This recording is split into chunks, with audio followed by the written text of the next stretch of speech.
एक गैरेज पर पुलिस की गाड़ी पहुंचती है और उस गाड़ी में वो व्यक्ति रहता है जिस व्यक्ति ने उस गाड़ी को उस गैरेज वाले को बेचा था। उसके बाद पुलिस उस व्यक्ति को उठा कर ले जाती है, लगभग शाम 4:30 से 5 के बीच में पुलिस स्टेशन में रखती है। रात में उसको डराया धमकाया जाता है, उसके साथ थोड़ी बहुत मारपीट भी की जाती है और 50,000 रुपये की मांग की जाती है। क्या है ये पूरा मामला, अब जानते हैं इसको विस्तार से। नमस्कार मित्रों, आप देख रहे हैं सालासर न्यूज़ और मैं हूं विनय प्रजापति। जिस तरीके से वर्दी पूरे देश के अंदर अपने आप को शर्मसार करती जा रही है, संविधान को शर्मसार करती जा रही है, भारत के नाम को शर्मसार करती जा रही है और खाकी वर्दी को कहीं ना कहीं काला कलंक एक धब्बे के रूप में विकसित करती जा रही है, ऐसा मान लेना चाहिए। क्योंकि जब आपके साथ कोई मुद्दा होता है तो पुलिस स्टेशन के अंदर एक दलाल रहता है जो कि पुलिस वालों का ही रहता है। वो आपका सेटलमेंट करवाता है, चाहे ड्रिंक एंड ड्राइव में हो, चाहे आपने चोरी की हो, चाहे आपने मर्डर किया हो, चाहे आपने रेप किया हो, मतलब किसी भी तरीके की कोई भी घटना हो। अगर आपके पास अच्छा खासा पैसा है तो फिर आप किसी भी तरीके से क्रिमिनल नहीं हो, आप पुलिस वालों के अच्छे दोस्त हो और अच्छी खासी रकम लेकर आप अपने क्राइम को छुपा सकते हो और घर जा सकते हो। अब पूरा मामला क्या है उसको जानते हैं। एक गैरेज वाले व्यक्ति को उठाया जाता है, पुलिस स्टेशन लेकर जाया जाता है। रात में उसको डराया धमकाया जाता है, उसके दोस्त लोग पुलिस स्टेशन में रहते हैं।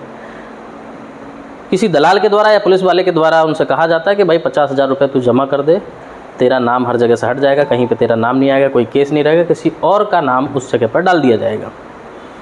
जैसे तैसे करके वो लोग 50,000 रुपये इकट्ठा करते हैं और उनको थमा देते हैं। लेकिन शायद कई फ़ोन पहुँच जाने के बाद उनके अंदर ऐसा डर रहता है कि कुछ गलत ना हो जाए, इस वजह से वो 50,000 रुपये रिटर्न कर देते हैं।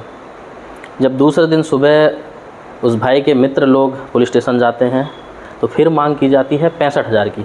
लेकिन उससे पहले की घटना क्या होती है, व्यक्ति को ऊपर से नीचे लेकर जाया जाता है। जिस रूम में कैमरा नहीं है उस रूम में व्यक्ति को लेकर जाया जाता है और उस व्यक्ति ने बताया कि शायद पीआई रहते हैं, अब उसको नहीं पता होगा कौन है, 3 स्टार था, पीआई बताया उसने।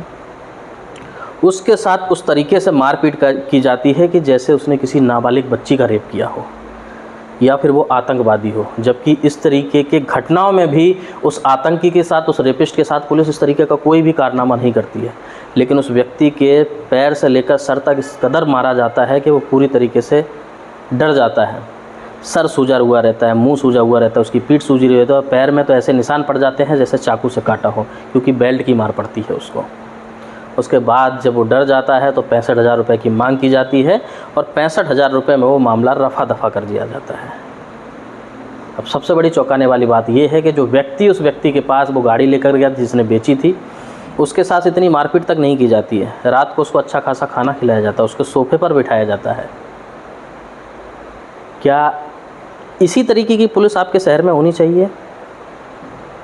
और ख़ास करके इन सारे मामलों में कहीं ना कहीं हमारी मीडिया का जो इन्वॉल्वमेंट होने लगा है, मीडिया कर्मियों को शर्म आनी चाहिए। क्योंकि मुझे एक पत्रकार होते हुए भी शर्म आ रही है कि आज के समय में दलालों का काम बहुत अच्छे से चल रहा है, इसलिए मीडिया के नाम में भी दलाल लग गया है।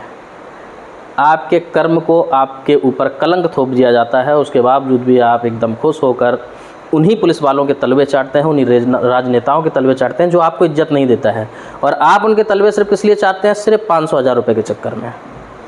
आपकी औकात शायद बड़ी होगी तो 5,000 या 10,000 भी मिल जाते होंगे।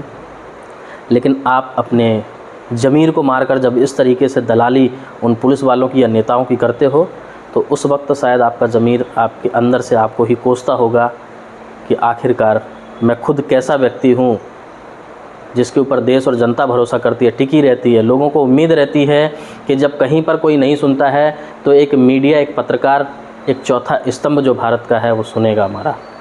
लेकिन जब हम बिकाऊ हो चुके होंगे तो लोगों को इसी तरीके से प्रताड़ित भी किया जाएगा। और ख़ास करके जिस सेवा सुरक्षा की बात पुलिस को देखकर लोग करते हैं, ये तो देश भर में जिस तरीके से लगातार वीडियो आते हैं वो कहीं ना कहीं सभी को डराने के लिए, और ये सेवा सुरक्षा और सम्मान की बात करना कहीं ना कहीं गलत जैसा ही हो चुका है।